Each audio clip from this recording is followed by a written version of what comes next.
my name is Sharon. Welcome to my channel. I hope you're enjoying the various styles of flower arranging that we've been showing you. And today we're going to be creating something that's maybe classed as a little bit contemporary. We've got a minimal choice of materials, some large leaves and some dyed foliage. So let's talk you through what we've got. You might be familiar with the Fatsia japonica, often referred to as Aralia, depending on what part of the world you come from. You might not have seen these before. This was a fresh Lotus seed pod, and when they came in they were a very vibrant green. They're starting to dry naturally, and as they dry they go through a various stage of turning sort of almost a blacky brown to a very dark brown.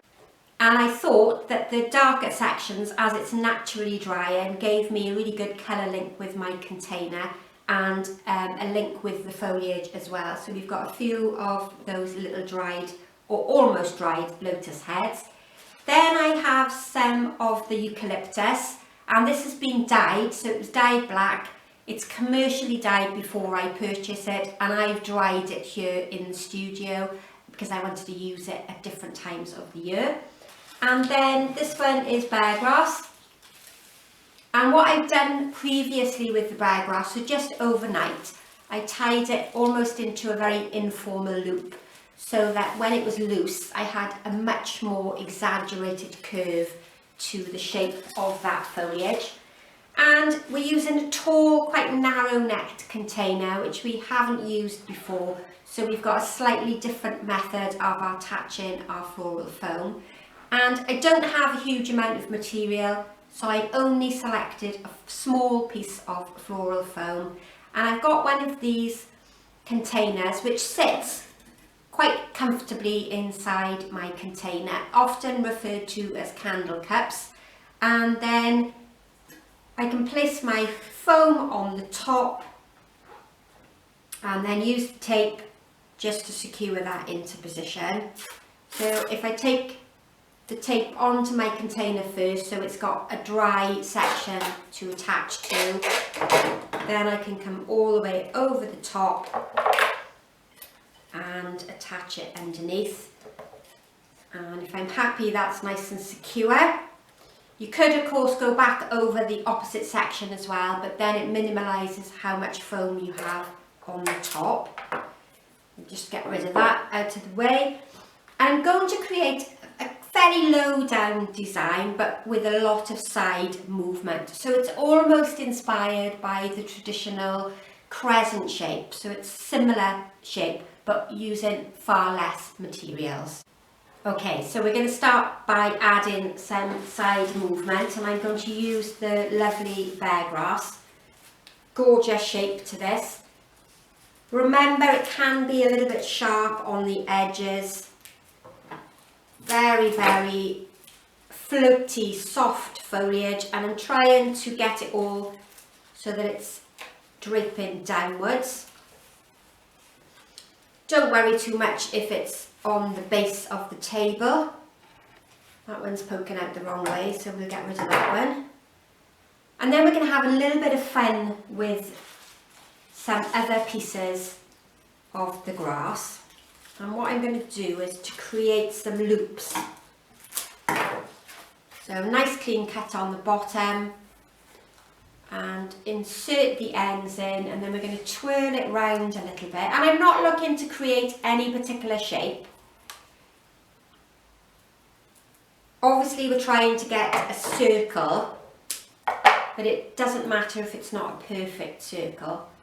And remember that the design is front face, so the little bits that I've just removed, rather than waste those, we'll add these in. And you need to remember with an arrangement that it's three-dimensional, so it has a front and a back as well as two sides, so we don't want to create something that's very flat.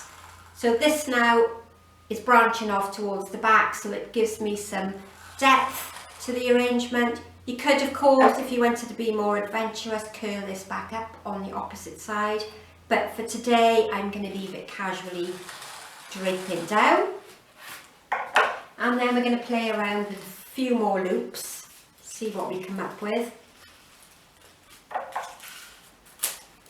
This time I'm going to bring them in from the front.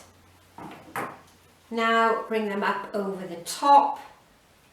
And again, just play around with it until you have something that you're happy with. So height-wise, I'm probably going about half the height of my container. So we're not really following very traditional flower arranging rules.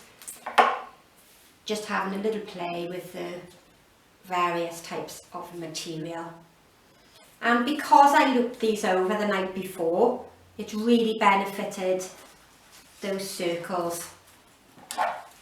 I think we'll bring one from the front and run all the way around from the front. So we've now just got lots of very interesting circles going on, and what we try to do is not to place them in exactly the same position. Use different angles so that we get far more interesting shapes with the arrangement.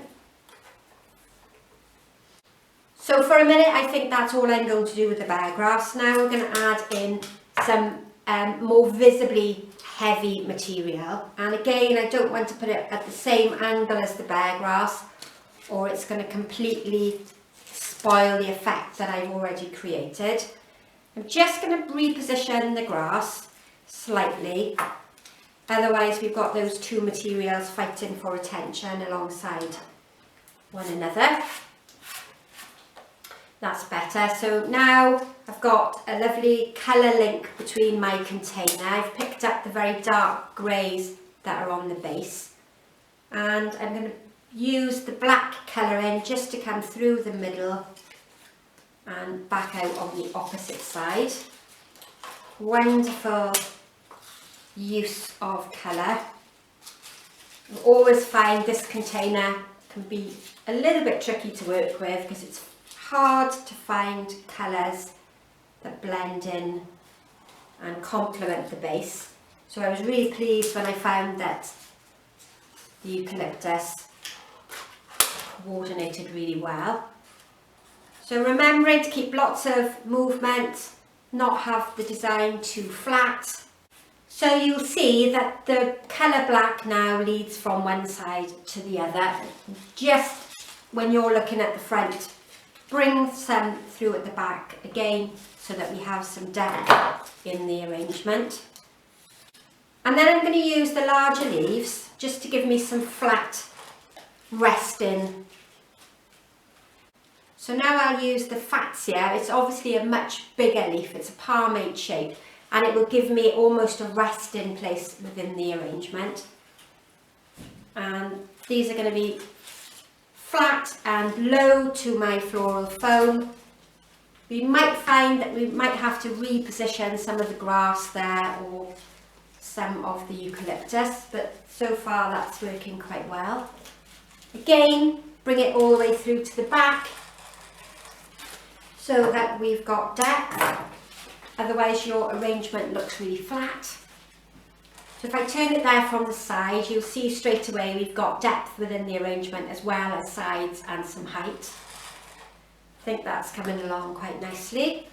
And then just another texture, another shape, something that really went well in the colour combination. I'm just going to add two of these little heads here into the centre to create a bit of a focal point. And again, the bigger flowers, the bigger materials are always towards the middle of the design. And what do we think of that one? So that's certainly a quick design. So one of the 10-minute videos, something a little bit different. If you're used to very traditional flower arranging, then this is something different that you might want to try at home. If you don't have the lotus seed heads like I have there, it could always be a large rose. Could be a hellebore because they're in the garden at the moment, and you could even use the hellebore draped over the side. But it's worth a go.